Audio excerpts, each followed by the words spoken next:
Right now, somebody is hating on you, and you and me. That's what we gonna tell them. Get it. I'm in a whole different stratosphere. Vision is sharp and my path is clear. On my purpose, plus I'm eloquent. Your opinion of me is irrelevant. I'm in a whole different stratosphere. Vision is sharp and the path is clear. On my purpose, plus I'm eloquent. Your opinion of me is irrelevant. Does it matter what they say about me? Cause I know God don't play about me. Rumors don't matter if they aren't true. The reason they mad is cause they aren't you. They aren't blessed, they aren't highly favored. They're just jealous that somebody made it. Words may hurt, but it didn't kill. And you can't break what you didn't build. Use these words as an affirmation. Don't let them distract you from your aspiration. Let the hatred feed your inner beast, but always keep God as your centerpiece. What that mean? You gotta be in B with it. Always. Don't stand for nothing, then you need to sit and watch the real soldiers take a risk. If you relate to this, then homie, make a fist. I'm in a whole different stratosphere. Vision is sharp and my path is clear. On my purpose, plus I'm eloquent. Your opinion of me is irrelevant. I'm in a whole different stratosphere. Vision is sharp and the path is clear.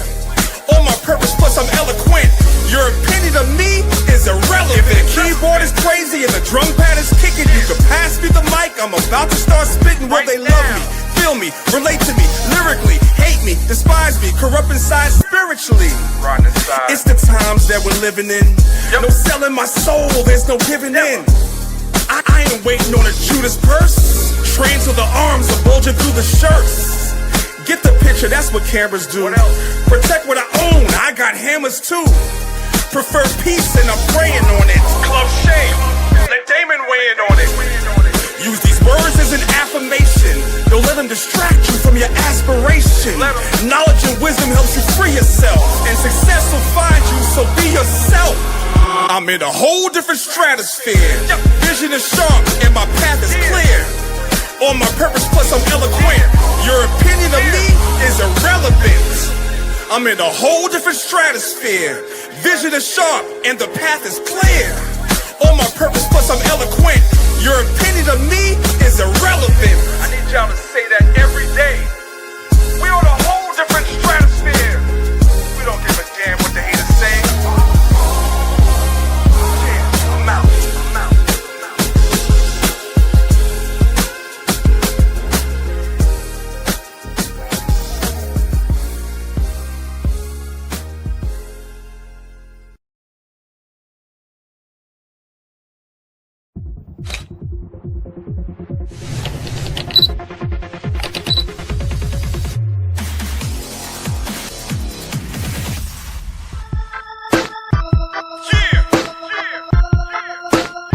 I'm telling Babylon. I'm telling Babylon. I'm telling Babylon. You let everybody get a turn. When the angels come, I'ma scream, let her burn. You let everybody get a ride. Did you really think God was gonna let it slide? You let everybody get a turn. When the angels come, I'ma scream, let her burn. You let everybody get a ride. Did you really think God was gonna let it slide? Her name is Babylon. I call her Babs for short. She has a lot of lovers. She lets them pass her port. She has a love affair with every foreign nation. She has a favorite wine. Its name is fornication. She has a purple robe. She has a pearly necklace. And if you worship Caesar, she'll give you worldly blessings.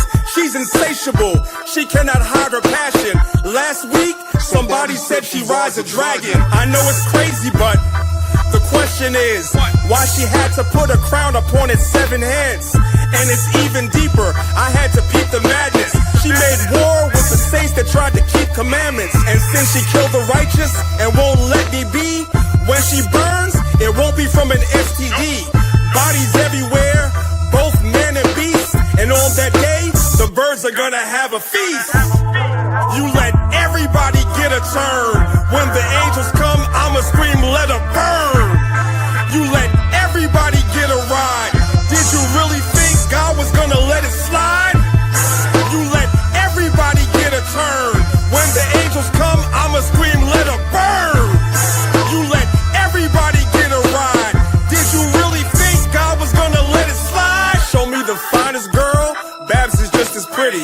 name is Babylon. The girl is such a mystery. Yeah, she's been that way since we were little kids. She nicknamed me Mark like I was 666. She said, you want my number? I said, you high as hell. She said, you need my number or you can't buy or sell. She said, take my number. I know that I can't make you, but I'm espoused to Christ and I'm staying faithful. Isaiah had a vision. He saw the elevation. Jesus preached the gospel. John had a revelation. Her lovers hated Babs, so they burned her up. What's upside down? The Lord could always turn it up. You let everybody get a turn. When the angels come, I'ma scream, let her burn. You let everybody get a ride. Did you really think God was gonna let it slide? You let everybody get a turn. When the angels come, I'ma scream, let her burn. You let everybody get a ride. Did you really think God was gonna let it slide? I'm telling Babylon. I'm telling Babylon. I'm telling Babylon. I'm telling Babylon. I'm telling Babylon. I'm telling Babylon.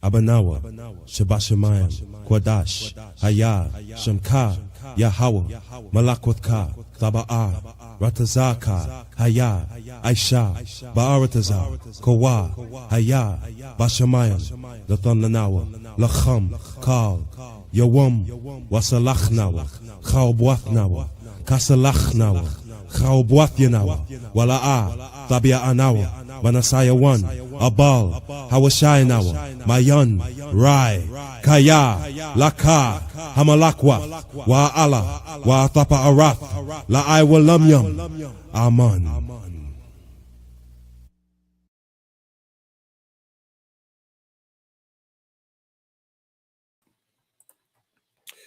Shalom, shalom, Yasharala. Another Thursday. Welcome back. All praise and glory to the Most High. Yahweh Bashem, Yahweh Shai Barakatham, Washamaratham.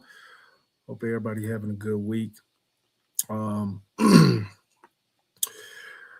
to tune in tomorrow for Friday's class for Detroit. I'll repeat it again after this class. And Saturday for a priest class. Well, I don't think priest is doing it this week, but we'll see. I believe Elder Zahab is doing it. So anyway, all praises. So this class is going to be pretty simple. There's no hiding, right? There's no hiding. There's a lot of stuff going on in America, you know, that we see all the time.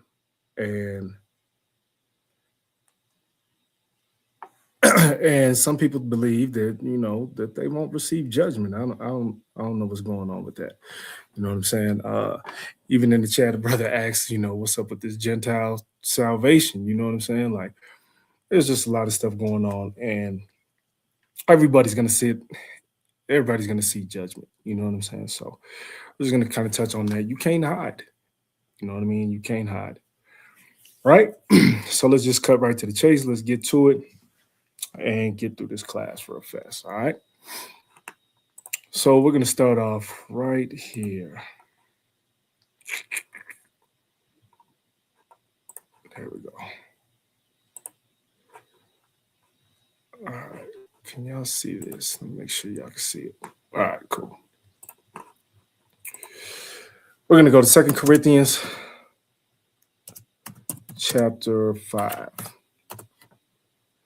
2 Corinthians chapter 5 and verse 10, right? It says, for we must all appear before the judgment seat of Hamashiach, that everyone may receive the things done in his body according to that he hath done, whether it be good or bad, right? So everyone is going to appear before the judgment seat. All right. So, like the brother asked, as far as Gentiles go, you know, they reap the benefits of their forefathers, right? They reap the benefits of their fathers. You know, we are caught in slavery, brought over here to a land that we didn't know, nor our fathers knew, so on and so forth. And they reap the benefits of it. I don't know why they think that they're not going to see judgment. It's not a thing. Like, you're not hiding from it because now you say that you believe in Yahweh Shai. No, that's not a thing. Remember, salvation is of the Jews. So it's not even for everyone. So you're definitely going to see the judgment, right? Let's get another one. Let's go Jeremiah 23.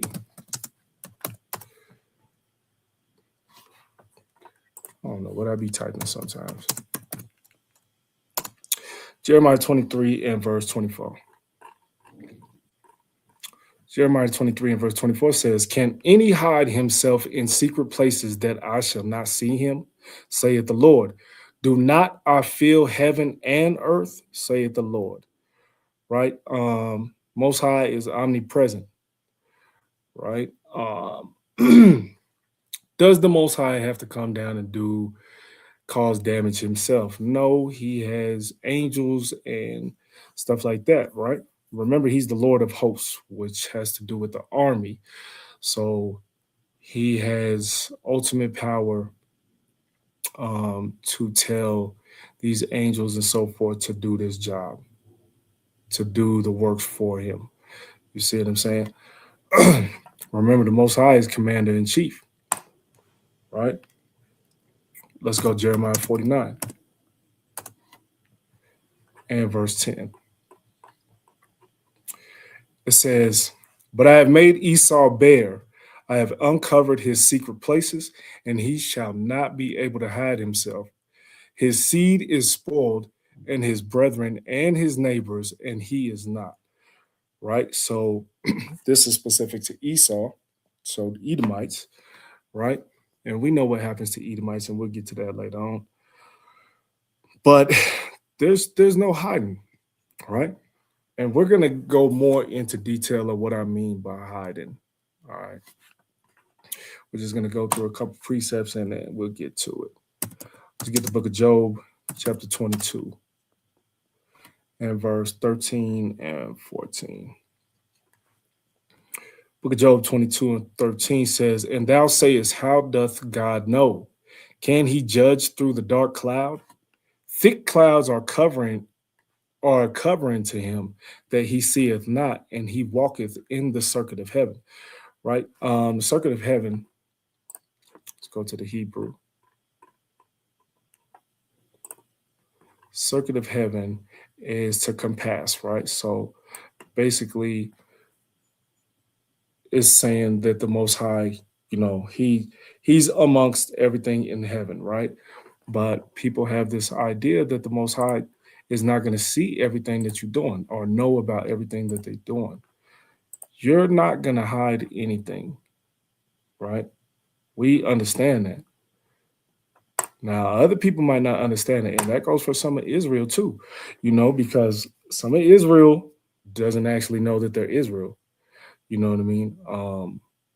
So they go about life and everything in a Christian manner, you know, as far as Christianity goes, you know what I mean? And they believe they could be on a deathbed, lived a terrible life, hid things from everyone and everything, and just ask for forgiveness, and then it's done with. You know what I'm saying? And now they have rights to the kingdom.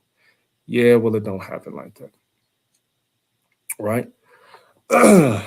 Let's go Job chapter 24 and verse 13. Do I want that? Yeah. Job 24 verse 13 says, They are of those that rebel against the light. They know not the ways thereof, nor abide in the paths thereof. The murderer, rising with the light, killeth the poor and needy, and in the night is as a thief. The eye also of the adulterer waiteth for the twilight, saying, no eye shall see me, and disguiseth his face. In the dark they dig through houses which they had marked for themselves in the daytime. They know not the light. Now we know the light has to deal with the truth. It has to deal with Yahushua, and the darkness has to deal with being in sin, right? But a lot of people feel like no one sees them, but we have to understand that what's done in the dark comes to light, correct? Let's get Psalms chapter 10 and verse 11.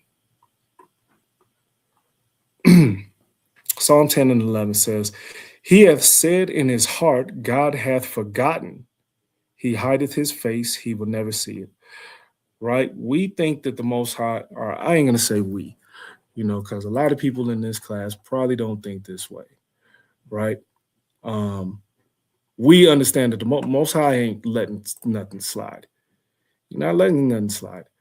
Just because you think that you're getting away with it doesn't mean that you are. You know what I mean? Punishment doesn't have to be expedient. It can be 5 years from now. You think you got away with it. Nah, probably not. You see what I'm saying? Probably not. And that's just the truth. But a lot of people think that they are getting away with it. Like they're covering something up. You know what I'm saying? And what they covered up was good enough. Nah, yeah, that's not going to happen. This is the book of Proverbs, chapter 15 and verse 3. Book of Proverbs, chapter 15 and verse 3. Salah. Yeah, let me see something. Okay. Book of Proverbs, chapter 15, verse 3 says, the eyes of the Lord are in every place, beholding the evil and the good. So the Most High sees everything, whether it's good or evil, no matter what. Whether it's good or evil, the Most High sees everything. You see what I'm saying?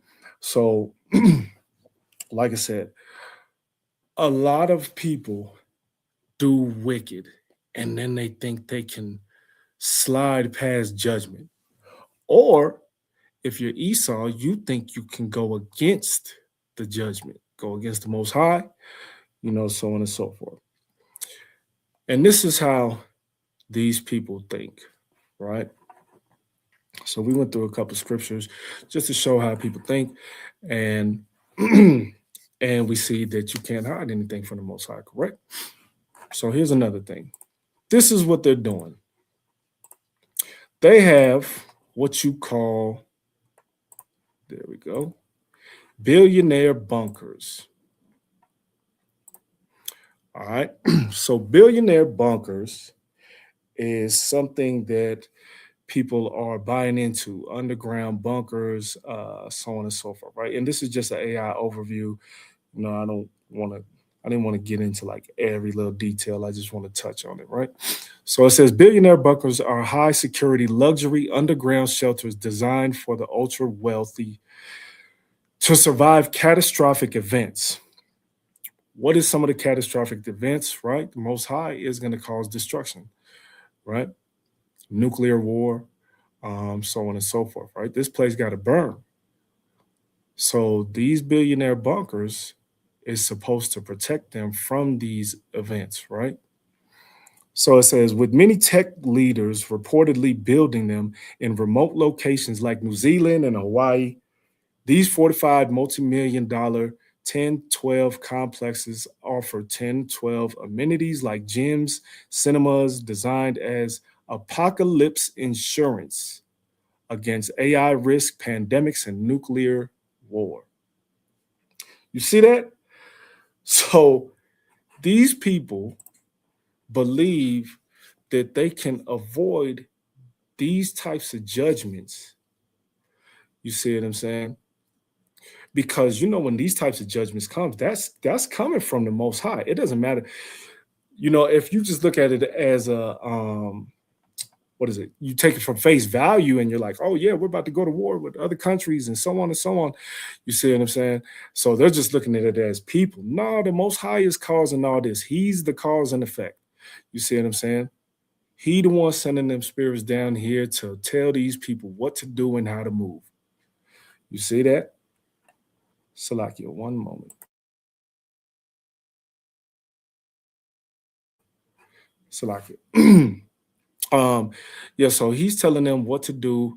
We already know that prophecy comes and there's going to be wars and rumors of wars and so on, and we'll get to that too. Right? So these people, these Edomites, you know, and whoever else, it's not even just Edomites. There was like a list of names when I was digging through it. It was like Shaq has a billionaire bunker, you know what I'm saying? This are our people too. I don't know why people think they're going to escape judgment. It's not a thing. You see what I'm saying? Let's see. Who's building them? Tech billionaires in Silicon Valley elite are leading the trend, with reports citing Mark Zuckerberg building a 1,400-acre compound with a 10-12 bunker in Kauai. LinkedIn co-founder Reid Hoffman estimated that over 50% of Silicon Valley's wealthiest have apocalypse insurance. All right. This is crazy. Why they build them? These 10-12 shelters are designed for safety against disasters, including climate change, societal collapse, whatever, however you say that, and nuclear 10-12 tensions. They also represent a 10-12 status symbol to maintain a high standard of living, 10-12, during a crisis. Right? And then it gives you a couple locations where some of them are at, cost, trends, you know what I mean? Stuff like that. Right? So these people think that they can escape apocalypse or whatever the case, you know, whatever you want to call it. They think that they can escape it. This is crazy. Right? I don't know why people always try to challenge the Most High. Me and Mike Allah in Detroit did a class called Your Arms Are Too Short to Box with God.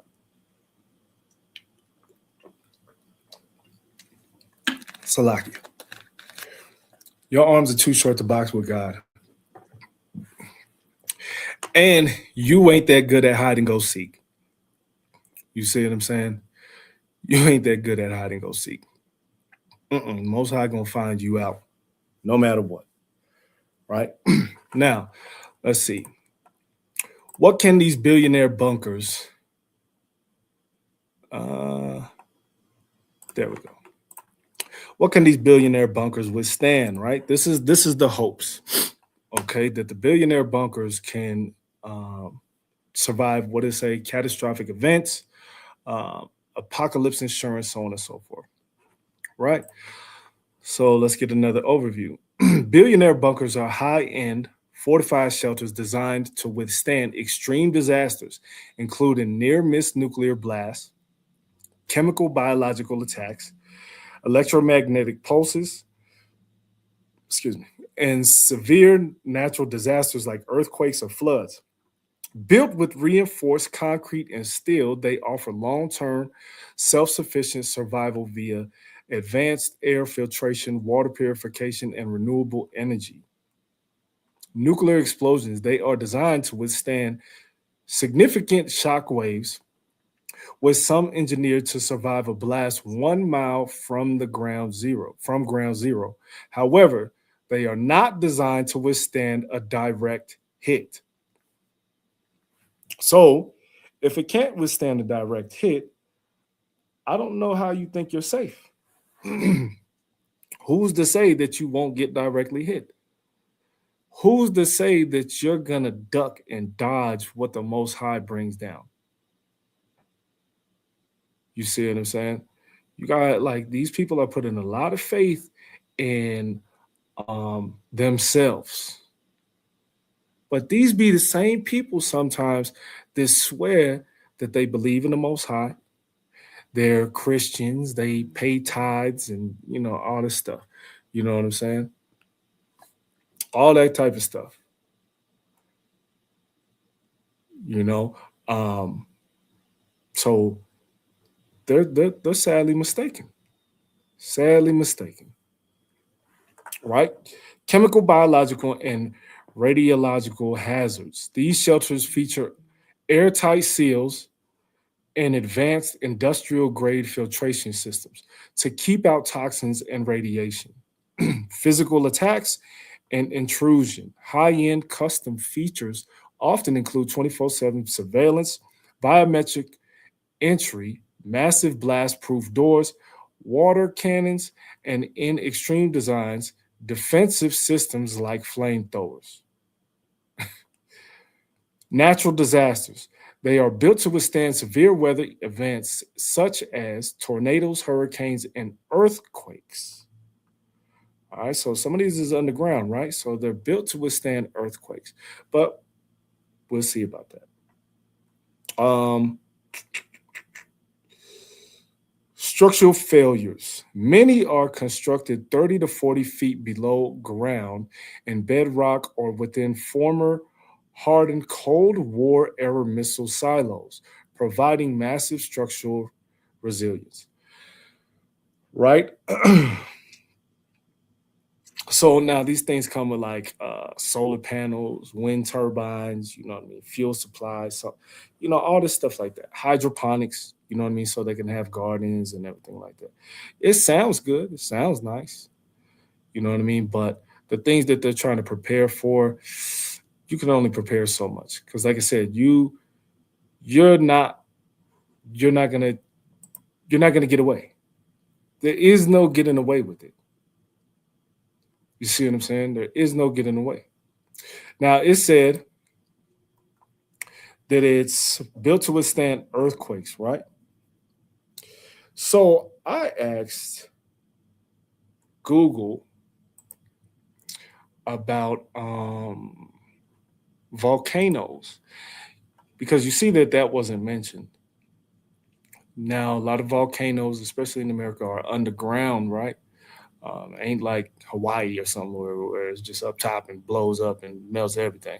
But a lot of volcanoes are underground. Matter of fact, let me see, Colorado, Wyoming is sitting on a big volcano, as a matter of fact, and that's only 2 hours away. You see what I'm saying? Uh, I forget what it's called. I think it's called Yellowstone. You know what I'm saying? And yeah, so Wyoming's sitting on a volcano. Now, I asked and wanted to see if volcanoes can affect these bunkers, right? So, can volcanoes melt billionaire bunkers? It says yes. A volcanic eruption has the potential to destroy or render uninhabitable and ultra hardened multi-million dollar bunkers being built by billionaires despite their high-tech engineering designed to survive other catastrophes, right? It said lava flows and heat while bunkers are designed with reinforced concrete and deep underground placement. A direct, prolonged flow of lava could melt, incinerate, or bury them. Lava reaches temperatures of over 1,000 degrees Celsius, far exceeding the melting point of steel and the heat resistant of concrete. You see what I'm saying? So, another question that I asked, since we have an understanding that volcanoes can destroy these bunkers, right? Volcanoes can destroy these bunkers. I'll get to that. All right, volcanoes can destroy these bunkers. So I asked another question because it said that it can withstand earthquakes, right? Now, here's a dilemma. Can earthquakes cause volcanic eruptions? Yes, large earthquakes, typically magnitude 6 or higher, can trigger volcanic eruptions, generally only if the volcano is already primed or nearly ready to erupt with sufficient magma and internal pressure. Sys- Seismic, seismic waves and tectonic stress changes can act as a final trigger to release buildup magma similar to shaking a soda bottle, right? So it can withstand an earthquake, but the effects of the earthquake could be detrimental to these things, right? When the flood came with Noah, it said the waters came from everywhere, right? Waters came from everywhere. Waters came from below, waters came from the windows of heaven. Con, let's go to that. Or let's just see how it came real fast. Let's go to Genesis 7. Genesis chapter 7 and verse 11. It says, in the 600th year of Noah's life, in the second month, the 17th day of the month, the same day were all the fountains of the great deep broken up and the windows of heaven were opened. Right? Fountains of the great deep.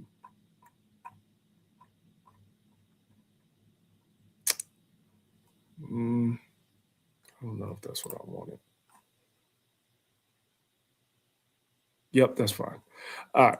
So fountains of the great deep, springs, a fountain, figuratively source, satisfaction, fountain or spring or well, meaning that the waters came from below, right? So if the Most High is going to destroy with fire, and we say, okay, nuclear attacks, so on and so forth, these missiles, but look at the effects of it.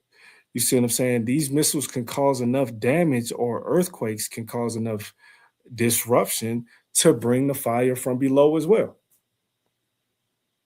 There is no escaping this. You see what I'm saying? There's no hiding from this. You can't duck the Most High. That's not a thing.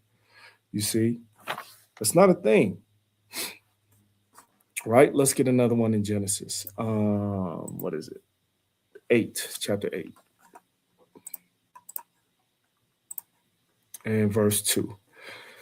Genesis 8 and verse 2, it says, the fountains also of the deep and the windows of heaven were stopped, and the rain from heaven was restrained. Right? Like I said, it mentions the fountains of the deep again. If you look into science, right, there's like pockets of water, right? Remember in the book of Genesis, there, like, you didn't see rain, but everything was still being watered. There was still, like pockets of water from the earth. You know what I mean? So same thing with volcanoes. This is natural in the earth. You know what I mean? It's natural. So that fire that the Most High is going to come with, it's going to be it's going to be more than just a nuclear attack. It's going to be all types of stuff. And them bunkers ain't going to save you. Right? Let's get 2 Peter. 2 Peter chapter 3. And verse 10. 2 Peter chapter 3 and verse 10.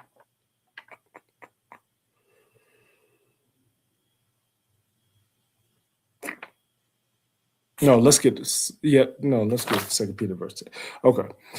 2 Peter 3 and verse 10, it says, but the day of the Lord will come as a thief in the night, in the which the heavens shall pass away with a great noise, and the elements shall melt with fervent heat. The earth also and the works that are therein shall be burnt up. Seeing then that all these things shall be dissolved, with manner of persons ought ye to be in all holy conversation and godliness, looking for a hasting unto the coming of the day of God, wherein the heavens being on fire shall be dissolved, and the elements shall melt with fervent heat. Nevertheless, we, according to his promise, look for new heavens and a new earth, wherein dwelleth righteousness. Right? If we know we know that there's going to be a new heavens and new earth, right? How is it going to happen? Because this has to be cleansed. This has to be cleansed. So for all these rich people or whoever is getting these bunkers to try to hide from the destruction and try to hide from judgment of the Most High, that's out the window. That's out the window, right? Now we went over, we touched on volcanoes, right? And earthquakes can cause volcanic eruptions, right? Let's get Luke chapter 21 and verse 10.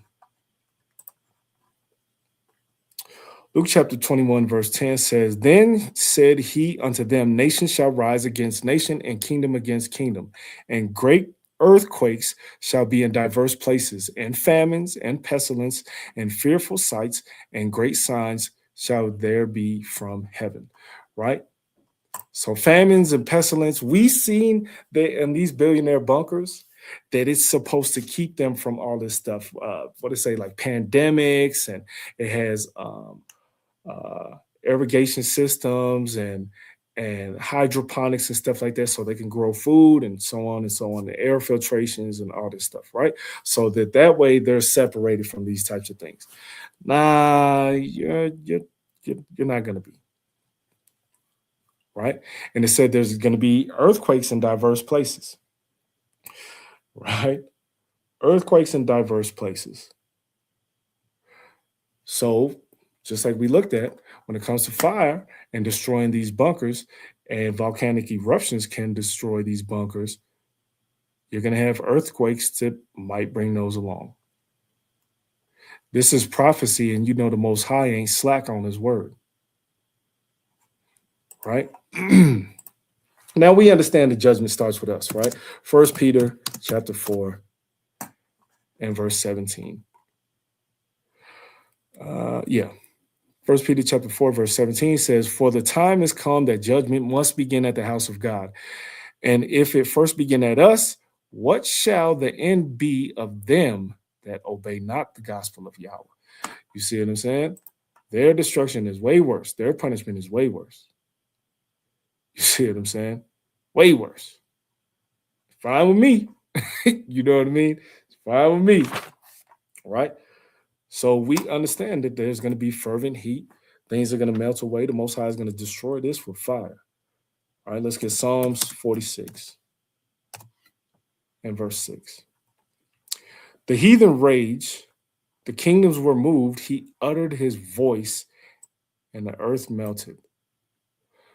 Right? Remember when we were in the wilderness and Israel wanted to hear the Most High, all they heard was like destruction, thunders, and earthquakes and lightning, and they were scared. So how much more worse is it when he casts judgment on these other nations, and they think they're going to just hide from them, or they think they're going to war with them? These people are crazy, man.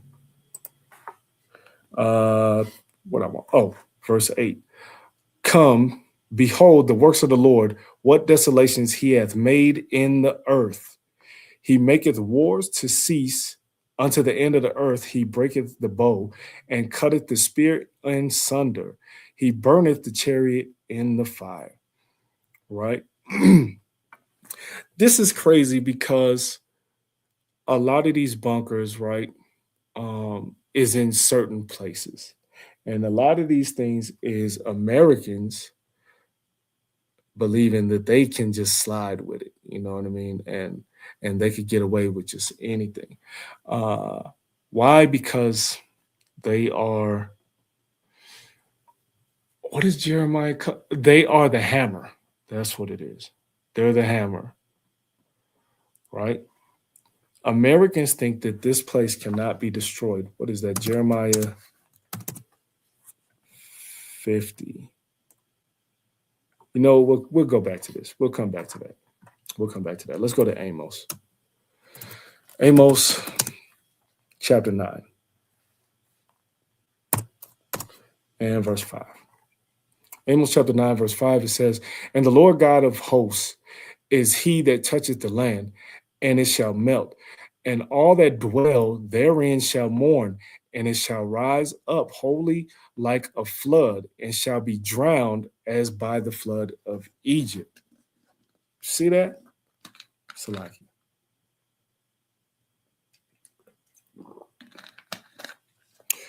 Like I said, it's no escape, right? He's talking about everything, everyone, right? Everyone has to see this. Everyone got to go through this. It's not, you're not ducking it, right? Let's drop down verse 13. Behold, the days come, saith the Lord, that the plowman shall overtake the reaper, and the treader of grapes him that soweth seed. And the mountains shall drop sweet wine, and all the hills shall melt.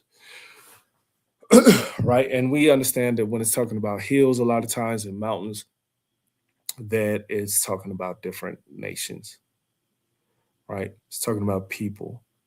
Remember, what is it called? Anthropomorphosis, where it uses objects or animals or something like that to describe people, and things. So, this is a description of what's going on. Everyone's going to see this destruction, right? Let's get Nahum chapter 1. Nahum chapter 1 and verse 5 says, the mountains quake at him, and the hills melt, and the earth is burned at his presence, yea, the world and all that dwell therein. Now, this prophecy says that all that dwell therein, right? So everyone who has this type of judgment coming, there is no escaping it. Like you're not gonna buy or hitchhike your way into the kingdom. That's not a thing. Your judgment, if you have a judgment coming, that it's just coming. You know what I mean? Same with us. Same with Israel. If we have a certain judgment upon us, then that's just what it is. Only difference is we have the opportunity to repent and reconcile with the Most High. These people don't. You know what I mean? These people don't. Not at all. Let's get Isaiah 64 and verse 2. Isaiah 64 verse 2 says, as when the melting fire burneth, the fire causeth the waters to boil, to make thy name known to thy adversaries, that the nations may tremble at thy presence. You see,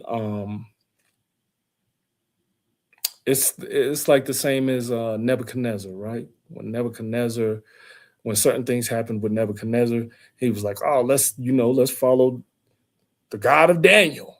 You see what I'm saying? Most High made himself be known, right? Same in Egypt. He made himself be known to us. All the stuff, all the plagues that was going on in Egypt, you know what I mean? He was making himself known to us. He was showing us his power and his glory, right? Because remember, Pharaoh was like, man, take your people. Most High kept hardening his heart so he can show his power to us. Same thing is going to happen, right? Now, I asked another thing to AI or to Google. War to come in America, right? War to come in America.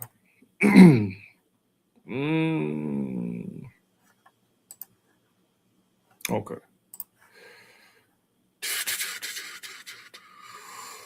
What do I want? Okay. Right here it says, as of February 2026, reports indicate heightened tensions with Iran. U.S. officials discussing potential airstrikes and joint actions with Israel, suggesting a significant risk of escalating conflict in the Middle East. Concurrently, the U.S. is engaged in long-term intense competition with China, raising concerns about potential great power, technology, and conventional warfare, right? Let's just drop down. Because we understand that there's going to be rumors of war, right? And remember, these things are the beginning of sorrows. So there's rumors of war. Here's something that America really fears. Civil war risk. Despite political polarization, national surveys in 2023 and 2024 showed that only a very small percentage of Americans strongly believe a civil war is imminent or necessary. You see what I'm saying? The things that's going on in America, a lot of people are starting to look at there's going to be a civil war that's going to happen, right? Going to be a civil war that's happening.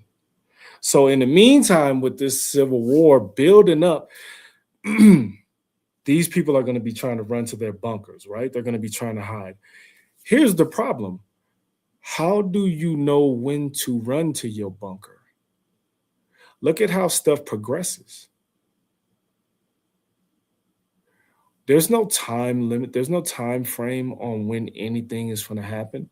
So how do you know when to go to your bunker? Who's to say you're going to make it to your bunker? You know what I'm saying? Who's to say that? So another question I asked, and I'm not going to put which camp used to say that. Maybe some of y'all know. But there was a camp that used to say to leave America so you can avoid, the destruction, the judgment. Because we understand that America is Babylon. We understand that there's this spiritual Sodom in Egypt. We understand these things, right? So there was a camp that used to tell their camp to leave America to avoid that type of judgment. Yeah, it's not going to happen.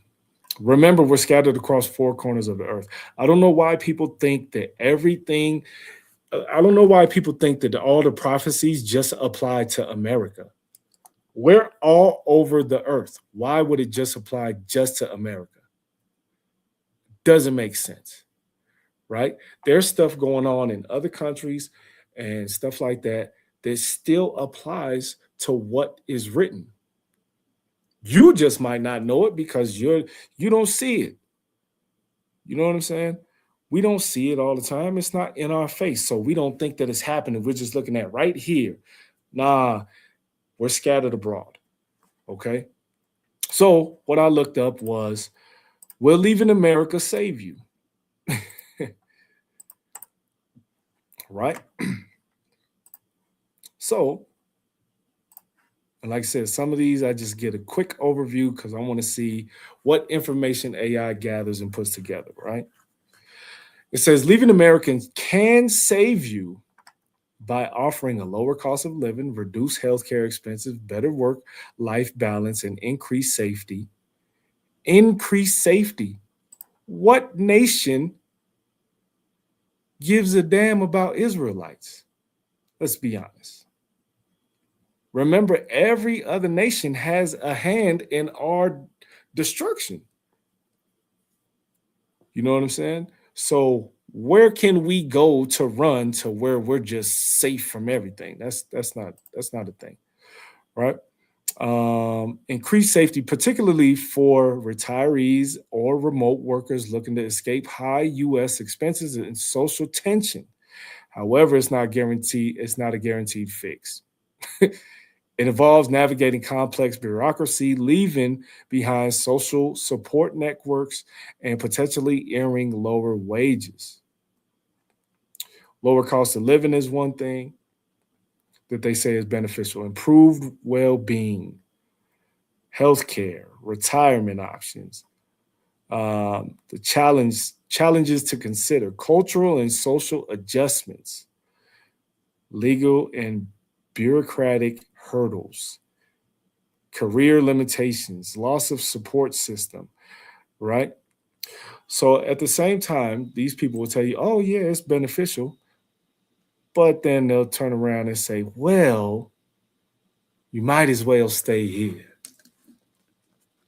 And like I said, there was a camp that actually tell their congregation to leave, which is crazy. I don't know why people think that judgment is only going to happen to America. That's nuts. All right.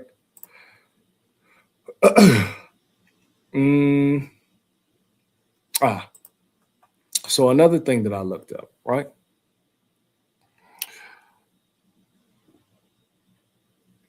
I looked up what's the darkest periods of history, of American history, right? Because we've seen that people are scared of, they're trying to avoid pestilence, famines, destruction, civil war. You see? So I just looked up like some of the darkest periods in American history.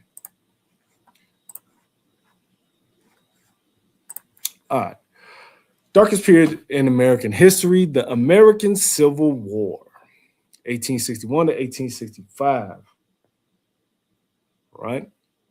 Widely regarded as the darkest period in U.S. history, characterized by brother fighting brother, over 600,000 deaths, and the existential threat to the nation. Other frequently cited low points include slavery, the Great Depression, and 1919 Red Summer. Right? Civil War, regarded as the most devastating conflict, with 1862 often cited as the darkest year due to intense bloody battles like, and I don't know what that says, Antietam, I don't know how to say that. Y'all know what I mean. Y'all can see it. Slavery, Great Depression. Initiated by the 1929 stock market crash, this period saw widespread poverty, unemployment, economic collapse, right? Remember, these bunkers is supposed to save them from these types of things: poverty, unemployment, economic collapse, so on and so forth, right?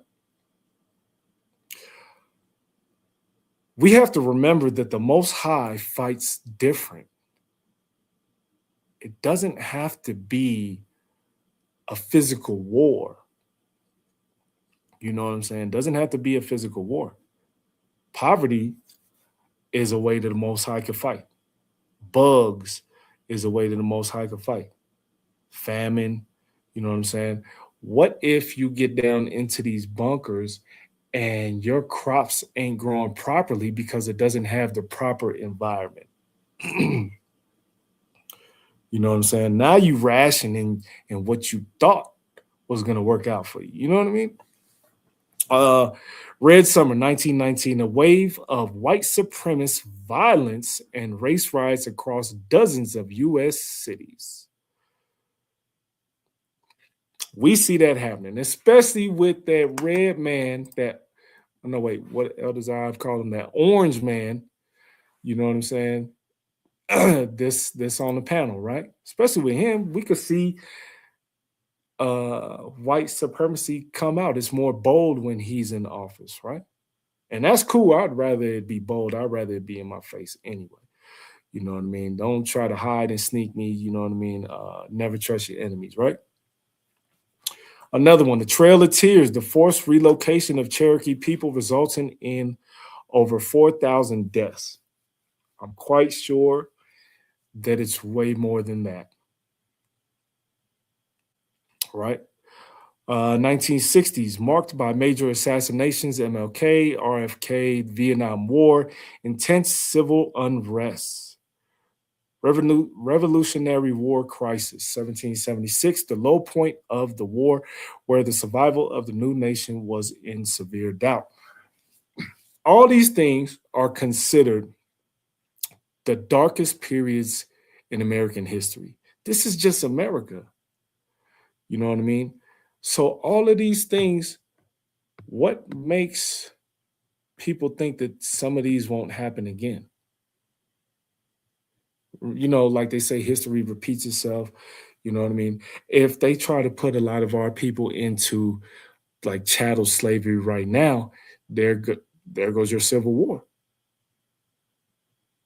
If the market crashes right now, you know what I mean? We see how currency is going We see how this AI stuff is working, that technology, stuff like that, right? Uh, so these things can cause something similar to the Great Depression, right?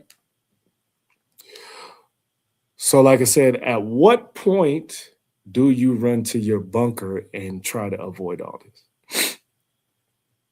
What point are you hiding from the Most High? It ain't gonna happen, right? Let's go to. Let me put it on screen. Let's go to the Book of Psalms. Book of Psalms, chapter 139. And we'll start at verse 7. Book of Psalms, chapter 139, verse 7 says, "Whither shall I go from thy spirit, or whither shall I flee from thy presence? If I ascend up into heaven, thou art there. If I make my bed in hell, behold, thou art there. If I take the wings of the morning and dwell in the uttermost parts of the sea, even there thy hand lead me, and thy right hand shall hold me. If I say, surely the darkness shall cover me, even the night shall be light about me. Yea, the darkness hideth not from thee, but the night shineth as the day. The darkness and the light are both alike to thee." Like I said, ain't no hiding from the Most High. He just said whether he's in heaven or hell, in darkness or light, the Most High is still there. You can't hide. So I don't give a damn if you got a bunker, if I know a lot of our people, we talk about if something kicks off, for us to have like a location to where we all can gather. That's not us hiding from the Most High. That's us trying to get away from, what's going on over here, so it stays away from us, right? These people are trying to hide from the Most High's judgment. That's not going to happen. There's a difference in what we're talking about doing as opposed to what they're actually trying to do. You know what I mean? You have different things, right? You have Space Force, to where they think they're going to fight the Most High because they know chariots are going to come. You know what I mean? You have certain things in play to where they try to eliminate the Most High, cloning, AI, so on and so forth. You know what I mean? Certain parts of science, to where they try to eliminate the Most High as much as they can, but you can't do it. You can't do it. Let's go to the book of Job 34. Wait, is that what I want? Yeah. Job 34. Job 34 and verse 21. Says, "For his eyes are upon the ways of man, and he seeth all his goings. There is no darkness nor shadow of death, where the workers of iniquity may hide themselves." Like I said, a lot of these people reap the benefits of their fathers, of them killing our people, enslaving our people. What did they do? Take this country, if we're focused on America, you know what I'm saying? Take this country by force, by disease, by, rape, robbery, everything, you know what I mean? And these people are still reaping the benefits of that.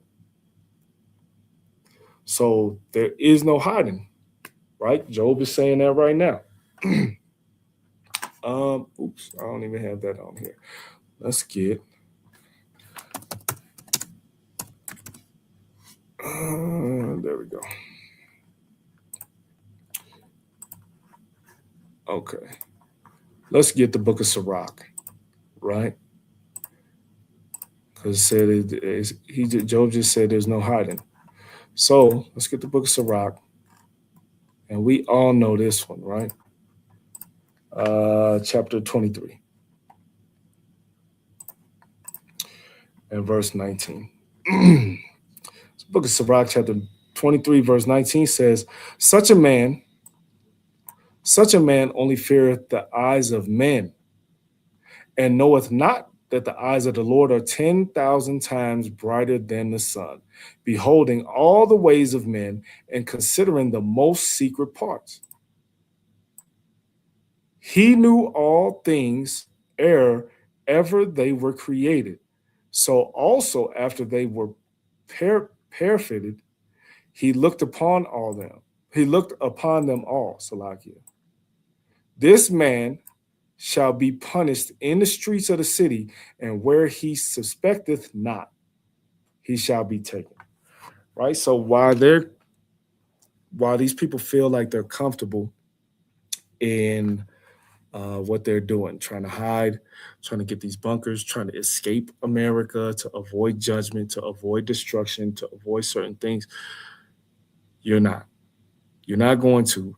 You're there. If, like I said, if judgment is upon you, you can't run from that.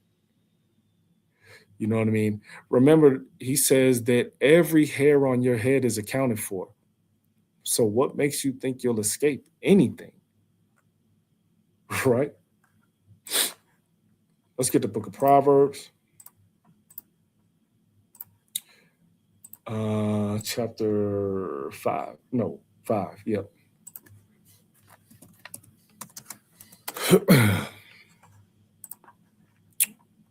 Proverbs chapter 5, verse 21 says, "For the ways of men are before the eyes of the Lord, and he pondereth all his goings. His own iniquities shall take the wicked himself, and he shall be holden with the cords of his sin. He shall die without instruction, and in the greatness of his folly he shall go astray." Right? So the Most High sees all of this. Remember, Sirach just said, Most High eyes is 10,000 times brighter than the sun. So the Most High sees everything. You're not getting away with anything. Let's get Jeremiah 16. Jeremiah 16, verse 17. Says, "For my eyes are upon all their ways. They are not hid from my face. Neither is there iniquity hid from my eyes." You see, so the Most High tells the prophets what to tell us, right? So he's telling Jeremiah, I see it all. I see it all.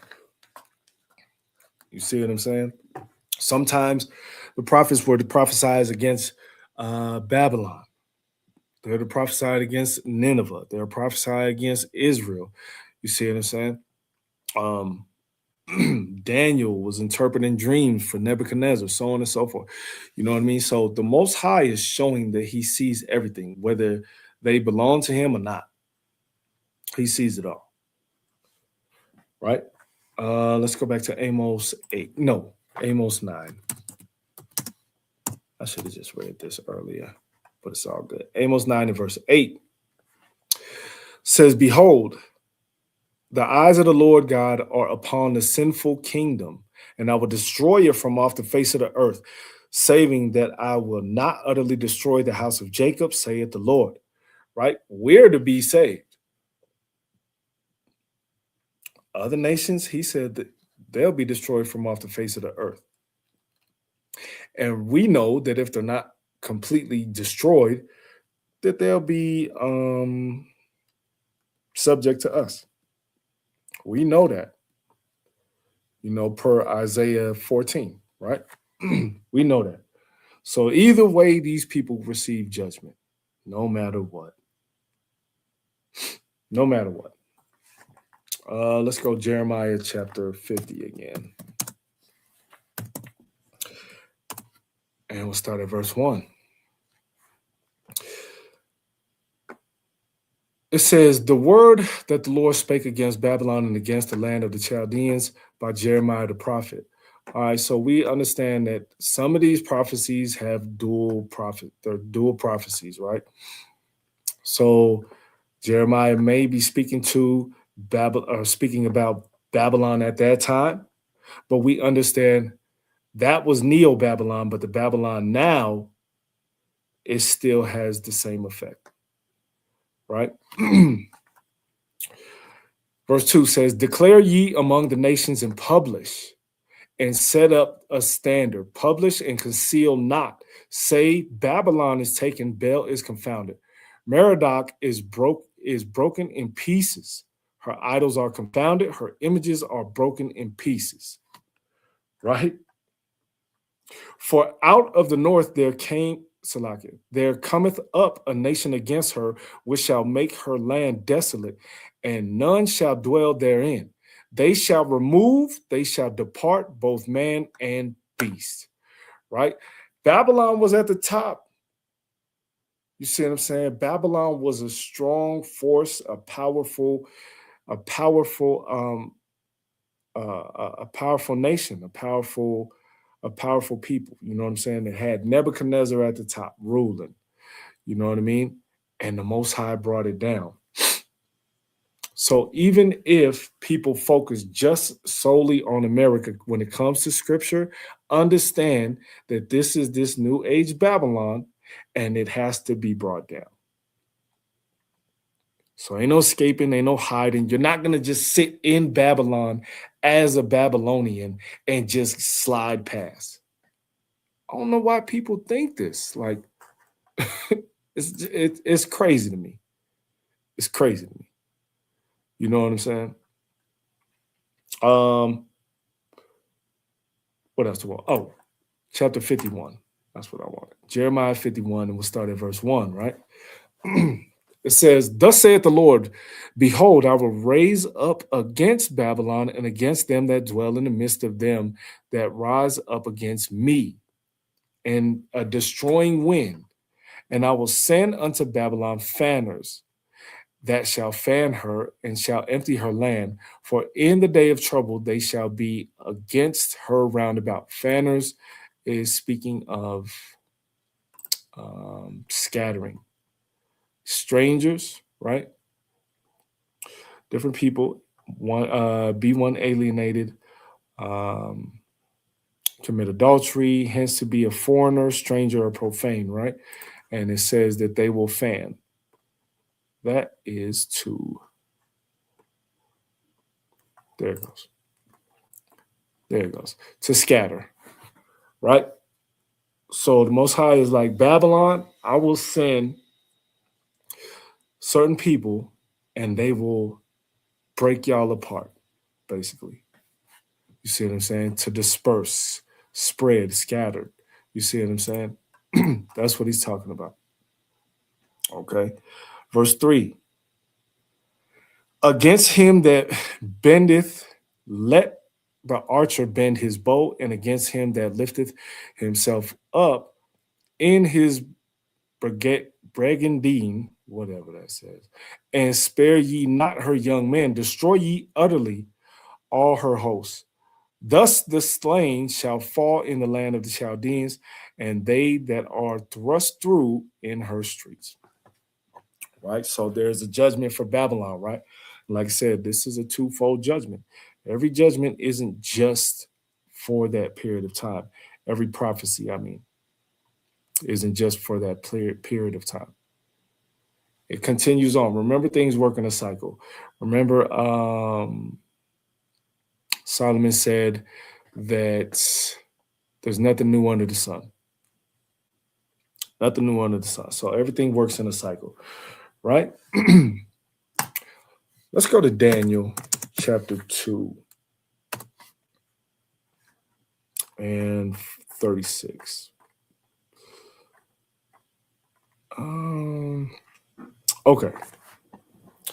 So a lot of these countries, a lot of these nations want to be superpowers, right? America, China, Russia, so on and so on. Okay. They want to be superpowers.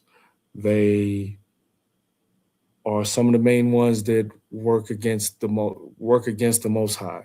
You know, these underground bunkers, trying to preserve themselves so they can skip past judgment and so on and so forth, right?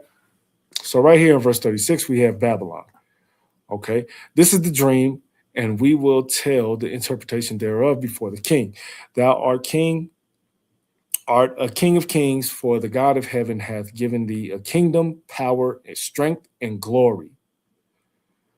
And wheresoever the children of men dwell, the beasts of the field and the fowls of heaven hath he given into thine hand, and hath made thee ruler over them all. Thou art this head of gold. Right now, we're talking about the statue that Daniel, the statue that Daniel seen. Right. So Babylon is the head of gold. Like I said, Nebuchadnezzar was in rulership alone. You know what I mean? He didn't split power. He didn't do any of that. Right. So Babylon was like a superpower, right? Medo-Persia is next. And after thee shall arise another kingdom inferior to thee, and another third kingdom of brass, which shall bear rule over all the earth, right? Medo-Persia has a split rulership. I remember me and Michael Allah was talking about that, and I was telling him about this statue. Every element gets weaker and weaker when you look at this statue that Daniel had a dream about. You know what I'm saying? That Daniel's interpreting. Rome is, then we'll go to, and Greece. So you have Medo-Persia, and then you have Greece, and then you have Rome, right? The fourth kingdom shall be strong as iron, for as much as iron breaketh in pieces and subdue all things, and as iron that breaketh all these, shall it break in pieces and bruise. And whereas thou sawest the feet and toes, part of the potter's clay and part of iron, the kingdom shall be divided, but there shall be in it of the strength of iron, for as much as thou sawest the iron mixed with merry clay, and as the toes of the feet were part of iron and part of clay, so the kingdom shall be partly strong and partly broken. And whereas thou sawest iron mixed with merry clay, they shall mingle themselves with the seed of men, but they shall not cleave one to another, even as iron is not mixed with clay. Right? So you have these captivities that we are in, these superpowers that are in rulership, so on and so forth. Right? So the same, we can look at America the same way. All right, we can look at America the same way. We can look at how Americans, like Pharaoh and like Nebuchadnezzar, since they were in power, they felt like it was all them, right? So the Most High had to bring them down. Same thing here. So why they think that they're escaping or hiding judgment of the Most High. And a lot of these people don't even believe in the Most High anyway. So while they're living their life like they're the ones the cause of whatever's going on in their life, and no glory goes to the Most High, understand this is going to be brought down. All right. Now let's go to verse 44. And in the days of these kings shall the God of heaven set up a kingdom, which shall never be destroyed, and the kingdom shall not be left to other people, but it shall break in pieces and consume all these kingdoms, and it shall stand forever. For as much as thou sawest that the stone was cut out of the mountain without hands, and that it break in pieces the iron, the brass, the clay, the silver, and the gold, the great God hath made known to the king what shall come to pass hereafter. And the dream is certain, and the interpretation thereof sure. You see what I'm saying? So, like I said, Most High is not slack on his word. So while people are hiding or trying to escape America or whatever, the judgment is set. I keep telling people, your free will ain't free like you think. This is already laid out. We're just going through the motions. This is set in place. You know what I'm saying? This is set in place. So these nations, they have to be brought down. Whether you hiding or not, has to be brought down. Right? So let's think about it. So when you have these superpowers, so to speak, Babylon, what happened with Babylon?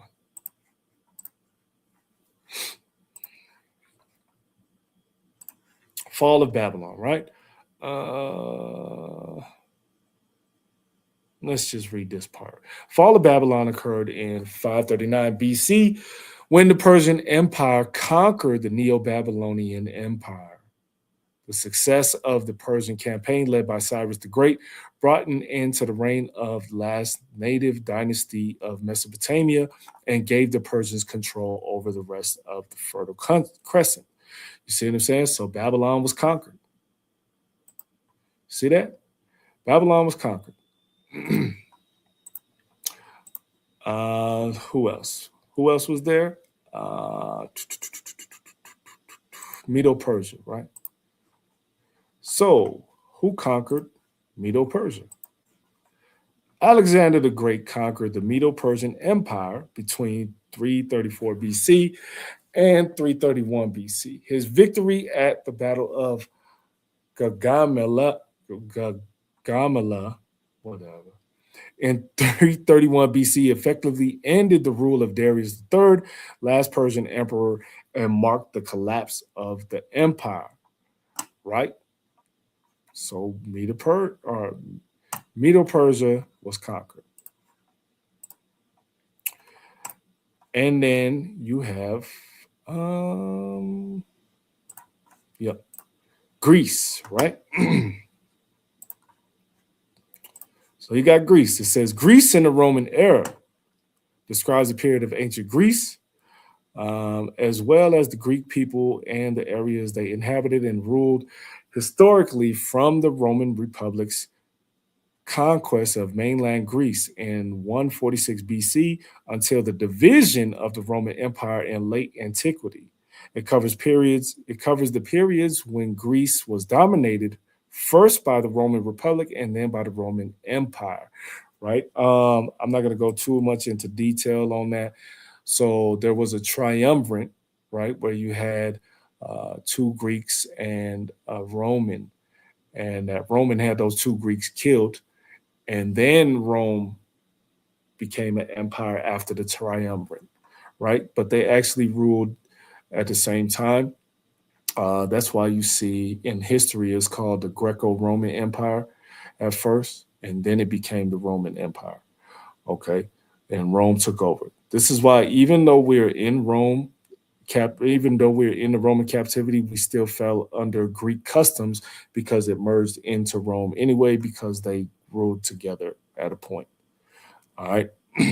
That's why I did that class one time, like, are you still a Greek? Because even though it's Rome, they still follow Greek customs. But you see that Rome took over. So that superpower is gone now too. Now, when you look at Rome,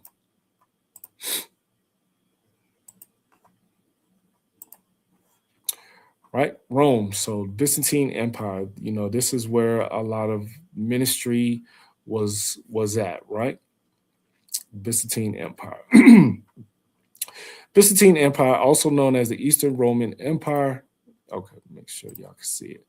Also known as the Eastern Roman Empire, was the continuation of the Roman Empire centered on Constantinople.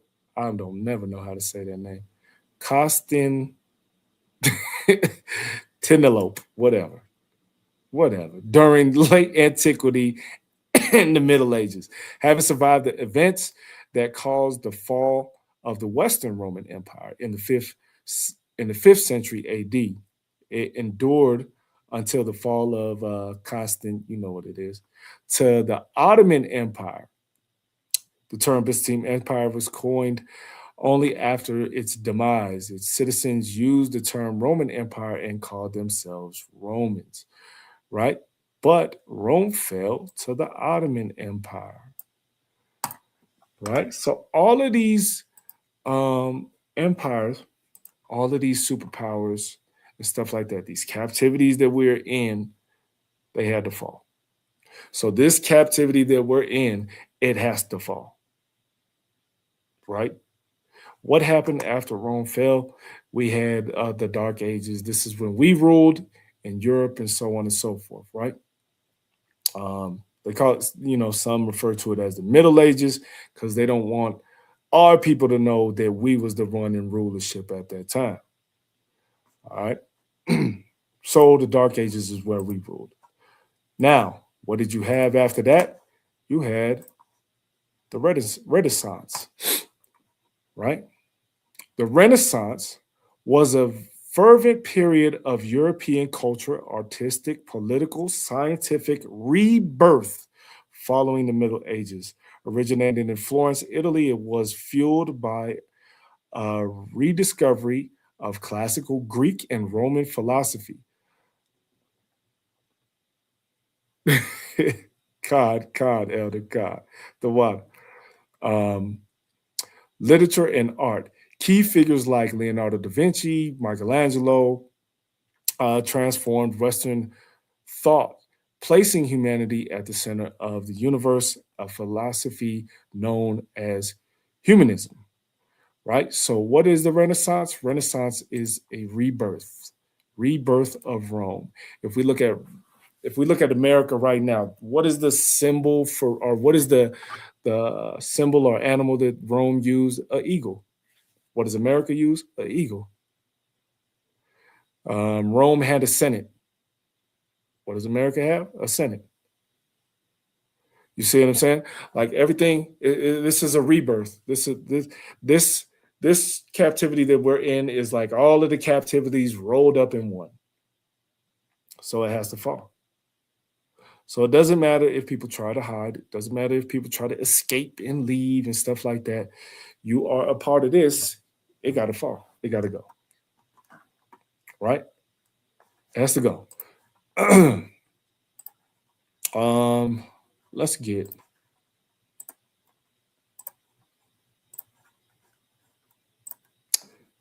Malachi. Malachi chapter 1. Malachi chapter 1 and verse 4.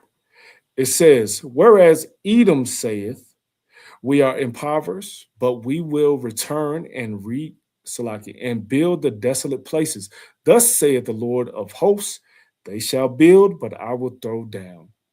And they shall call them the border of wickedness and the people against whom the Lord hath indignation forever. If he has indignation forever against these people, Edom, what makes you think you're going to hide and that you're just going to slide with all the things that you've done to our people? Nope, you got to answer for that. You got to answer for that, right? Let's get the book of Luke, chapter 8 and verse 17. Book of Luke, chapter 8, verse 17 says, for nothing is secret that shall not be made manifest. Manifestation, manifest means to be made known. All right. Neither anything hid that shall not be known and come abroad. You see that? So Yahushua is telling them right here that nothing is hidden. It has to be made known. So I don't give a dang about your bunkers. Neither do the Most High. Right? Let's get Revelation chapter 18 and verse 2. Revelation 18 and verse 2 says, and he cried mightily with a strong voice, saying, Babylon the great is fallen, and is become the habitation of devils, and the hold of every foul spirit, and a cage of every unclean and hateful bird. Right? This is after Jeremiah, correct? So this is not talking about Neo-Babylon. This is talking about the Babylon now. Right? Let's get chapter 8. Revelation 8 and verse 11. Revelation 8 and verse 11. Now, we understand that these bunkers have filtration systems, hydroponics, so on and so forth, right? These people are trying to avoid pestilence. So disease and, what did we have? COVID, you know what I mean? All that type of stuff, right? These people are trying to avoid that. So Revelation chapter 8, verse 11 says, and the name of the star is called Wormwood, and the third part of the waters became wormwood, and many men died of the waters because they were made bitter, right? I want to see if this is going to give me what I want in the Greek.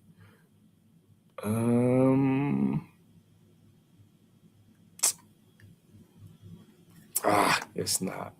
So wormwood has to do with like a poison. So that wormwood is polluting the waters. So if the waters is polluted, is their filtration system going to matter? You know what I mean?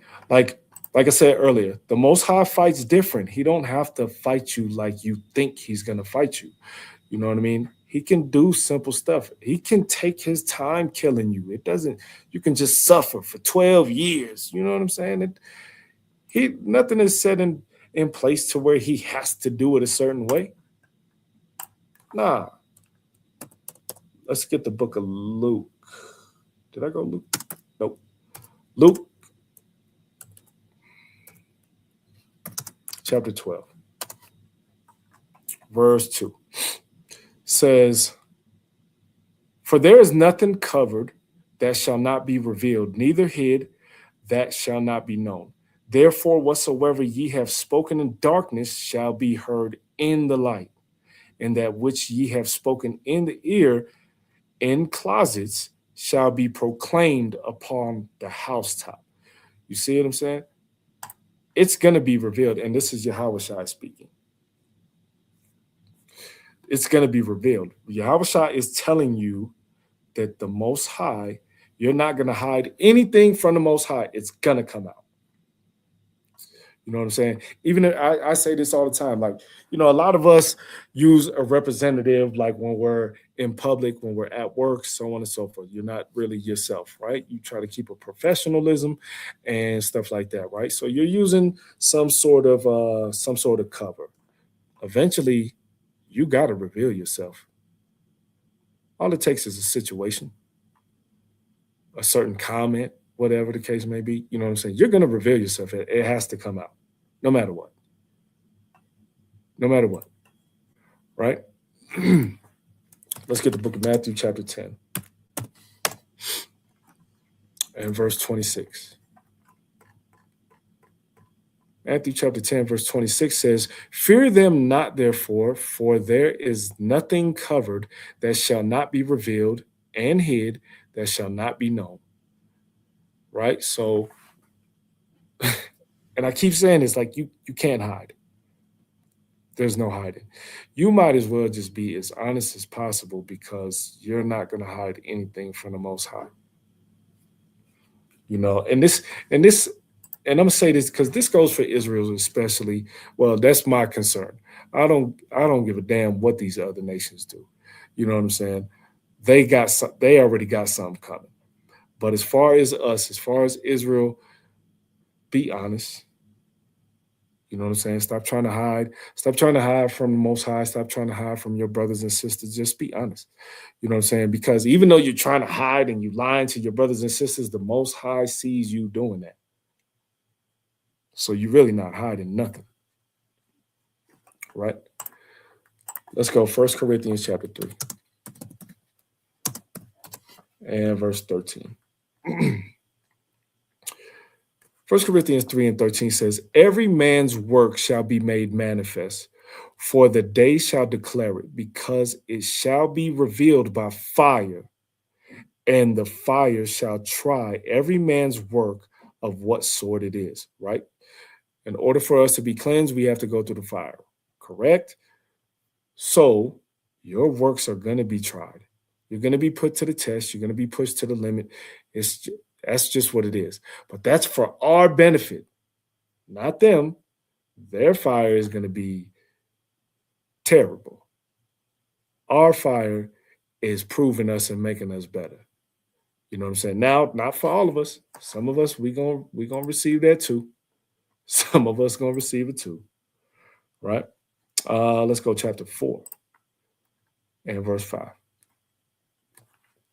1 Corinthians 4 and verse 5 says, "Therefore judge nothing before the time until the Lord come, who both will bring to the light the hidden things of darkness, and will make manifest the counsels of the hearts. And then shall every man have praised God." Right? So I know that a lot of us is like, "Oh man, I can't wait. I can't wait till this happen. I can't wait till that happen." Let's be honest. Are you ready right now? You sure? Or do you think you need a little bit more time to get a little bit more better and a little bit more reconciliation with the Most High. You know what I'm saying? So don't judge, don't judge prematurely. You know what I'm saying? There'll be a time for it. All right. Let's get Revelation chapter 20. And we only got a few more. Revelation chapter 20 and verse 12. It says, and I saw the dead, small and great, stand before God. And the books were opened, and another book was opened, which is the book of life. And the dead were judged out of those things which were written in the books according to their works.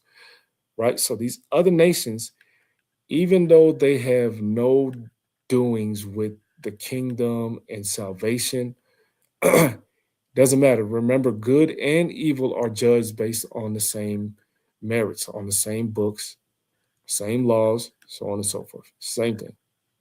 So according to their works, so all those other nations, doesn't matter, because according to their works and their forefathers and so on and so forth, they're still going to be judged and punished behind what they do.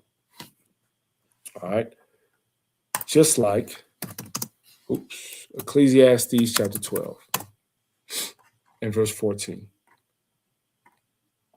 Ecclesiastes chapter 12, verse 14 says, for God shall bring every work into judgment with every secret thing, whether it be good or whether it be evil, right?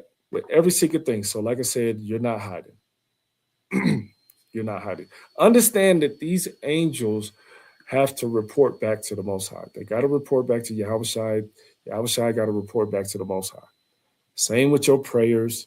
It goes through different stages, right? Let's go Romans chapter 14.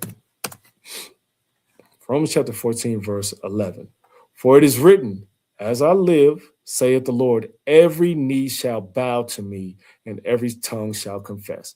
So when you're in this bunker and you think you've escaped the disasters, the nuclear war, the pestilence, the famine, and then you come up out of that bunker or whatever the case may be, you are still going to be subject unto the Lord. Every knee shall bow and every tongue shall confess. You're not exempt. Doesn't matter what you do. You ain't exempt, right? Let's get the book of Psalms, chapter 72 and verse 11. Psalm 72 and verse 11 says, yeah, all kings shall fall down before him. All nations shall serve him, right? All nations. All nations. Doesn't matter who. Right? Doesn't matter who. Oh yeah. It says it is written, right? That last one that I went to, Romans chapter 14, verse 11, and I'll show you where it's written. It's Isaiah 45 and verse 23. Okay. Isaiah 45, verse 23 says, I have sworn by myself, the word is gone out of my mouth in righteousness and shall not return, that unto me every knee shall bow, every tongue shall swear, right? This is where it's written. All right, so we got to understand that there's no escape, right? And I'm going to just go to this just to put a smile on your face, and we'll end it here.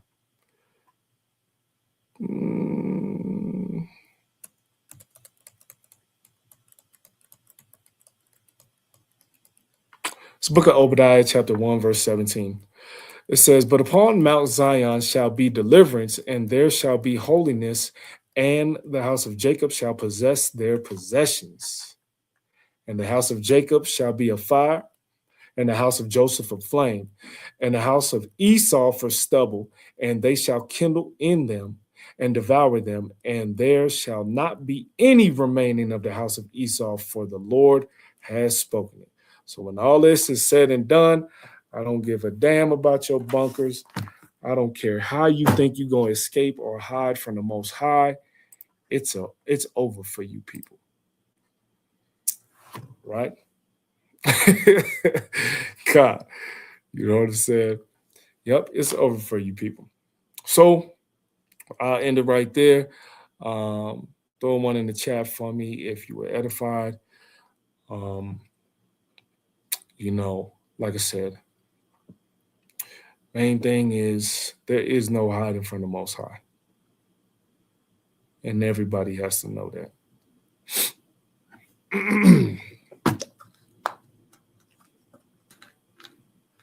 Khan, that one.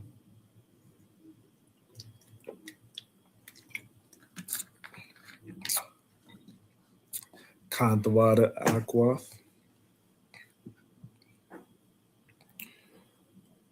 Tawada.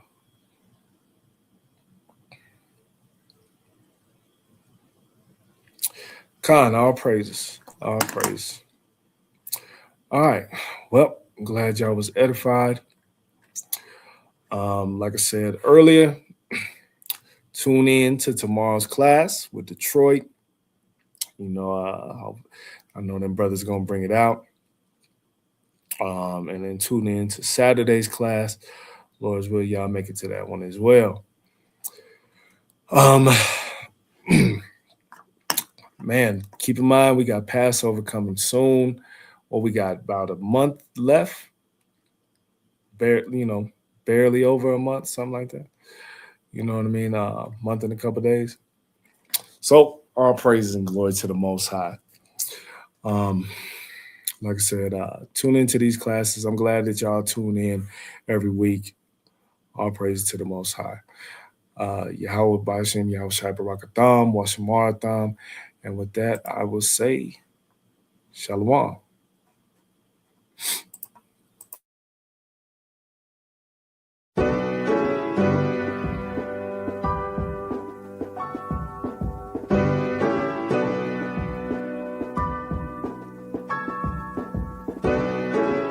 We send them prayers up. And then the blessings come down. Yeah. Let's get it. I pray material things never blind me. I pray all this fake love will never find me. I pray I don't have fear for any other man. What I pray for the most is that you understand. I pray material things never blind me. I pray all this fake love will never find me. I pray I don't have fear for any other man. And what I pray for the most is that you understand. If you say you're a king, you gotta have the standards. I say that I pray when I don't have the answers. Don't know the way, then prayer has to come in. It's okay to pray and don't ask for nothing. Ready for war, but I pray for peace. Know the book says, don't let your prayers cease. Pray for the strength to pray for enemies. Pray to forget these childhood memories. But all these 9/11s is the wrong shoes any day. Cowboys team, man, you're gonna lose anyway. Don't come for me, sorry, I don't got a team. Can't be MLK if I never said I got a dream. I pray to Yahweh that he bless you. I pray that you pass, cause life will test you. I pray on the days that things are stressful. Remember, Israel to God is something special. I pray material things never blind me. I pray all this fake love will never find me. I pray I don't have fear for any other man. What I pray for the most is that you understand. I pray material things never blind me. I pray all this fake love will never find me. I pray I don't have fear for any other man. And what I pray for the most is that you understand. Yahweh Shah came so he could feed his people. Solomon prayed that he could lead his people. Wise as he was, he didn't see the evil. I pray for the day Yahweh frees the people. Babylon the Great breaking all walls down. Kanye's song, when it all falls down. I pray every day, that's a part of me, that we all celebrate like classic R&B. Cool in this gang, there's so many speakers. I pray that you learn, we have so many teachers. I pray for the kingdom, cause it needs to come. I pray for Isaiah 14:1. Always be thankful, what my lady said. Don't ask for much, just my daily bread. I pray on the days that things are stressful. Remember, Israel to God is something special. I pray material things never blind me. I pray all this fake love will never find me. I pray I don't have fear for any other man. What I pray for the most is that you understand. I pray material things never blind me. I pray all this fake love will never find me. I pray I don't have fear for any other man. And what I pray for the most is that you understand. We Send the prayers up, and then the blessings come down. Prayer's y'all weapon, y'all. Make sure you pray every single day. Don't just ask for things, but pray to the Most High to deliver us.